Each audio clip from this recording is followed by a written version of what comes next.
बिल्कुल अभिषेक, जैसा हमने पहले भी आपको बताया था कि जैसे शुरुआती रुझान आए वैसे ही नीतीश कुमार के घर के बाहर ये पोस्टर लग गए जिसमें साफ लिखा गया है टाइगर अभी जिंदा है। लेकिन इस वक्त हमारे साथ पटना के कुछ लोग मौजूद हैं, उसमें युवा भी हैं, उनसे बात करते हैं कि शुरुआती रुझान को लेकर वो क्या सोचते हैं। भाई साहब आप बताइए, ये जो शुरुआती रुझान है इसमें एनडीए को बड़ी बढ़त नजर आ रही है, क्या कहेंगे? आगे जाके ये पूरा जो बढ़त है वो पूरा मेजोरिटी के साथ में आएगा और वो बिहार में अभी नीतीश जी का सरकार बनने जा रहा है।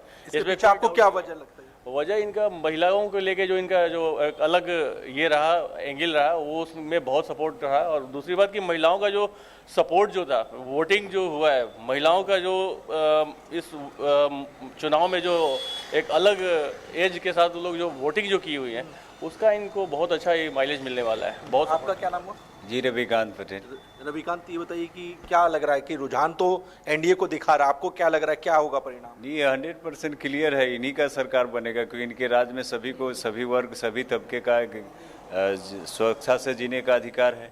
1 साल में 10 लाख नौकरी बांटने और रोजगार देने वाले सरकार है, सभी को सुरक्षित रखने वाली सरकार। ठीक है मनीष, आते हैं। अब देखिए ये आम जनता है जो अपनी राय रख रही है। बहरहाल चुनाव आयोग ने 12 सीटों के रुझान जारी किए। अब देखिए ये अहम है, चुनाव आयोग की तरफ से 12 सीटों के रुझान जारी किए गए। 6 पर बीजेपी, 2 सीटों पर आरजेडी आगे है।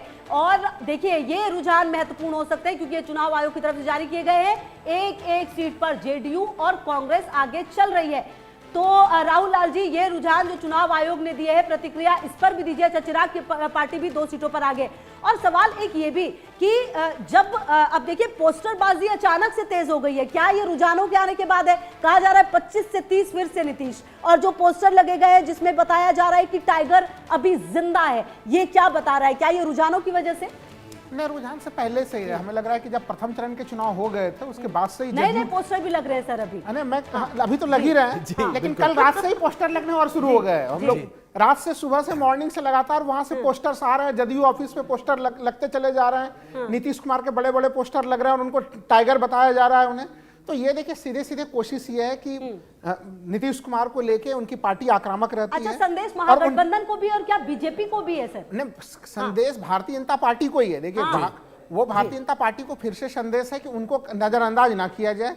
मुख्यमंत्री के दावे। राहुल लाल जी आ रहा हूं, लौटूंगा जवाब आपसे लेंगे हम, लेकिन इस बीच बड़ी खबर है, बिहार के दोनों डिप्टी सीएम आगे हैं। ये बड़ी जानकारी सामने आ रही है, रुझानों को लेकर अपडेट आप तक पहुंचा रहे हैं। दोनों डिप्टी सीएम अपनी अपनी सीट से आगे चल रहे हैं। ये अपडेट है, महुआ से तेज प्रताप यादव जो है वो आगे चल रहे हैं। ये बड़ी अपडेट है जो इस बीच निकलकर सामने आ रही है। तो सिवान से मंगल पांडे जो है पीछे हो गए हैं, ये अपडेट जो इस बीच निकलकर सामने आ रही है।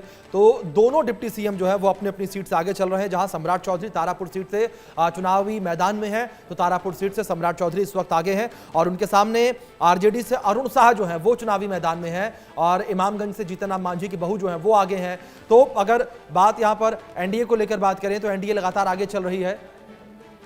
ठीक, और ईशान त्यागी की भी मौजूदगी हमारे साथ है। ईशान जी, ये जो तस्वीर है, ये अभी फिलहाल चुनाव आयोग ने एक आंकड़ा जारी किया है जिसमें बीजेपी लीड कर रही है। हालांकि अभी ये रुझान है, थोड़ा वक्त जरूर लगेगा, लेकिन कॉन्फिडेंस कितना है सर? अभी दोनों डिप्टी सीएम भी आगे हो गए हैं बिहार के। देखिए, सबसे पहली बात तो ये है कि जो शुरुआती रुझान है उनसे एक बात तो स्पष्ट है, जो मैं दूसरे कई उस पे चैनल्स पे देख भी पा रहा हूँ, जो शुरुआती रुझान है कि जो कर्मचारी हैं उन्होंने महागठबंधन को वोट दिया है, यानी कि उन्होंने आरजेडी को और कांग्रेस का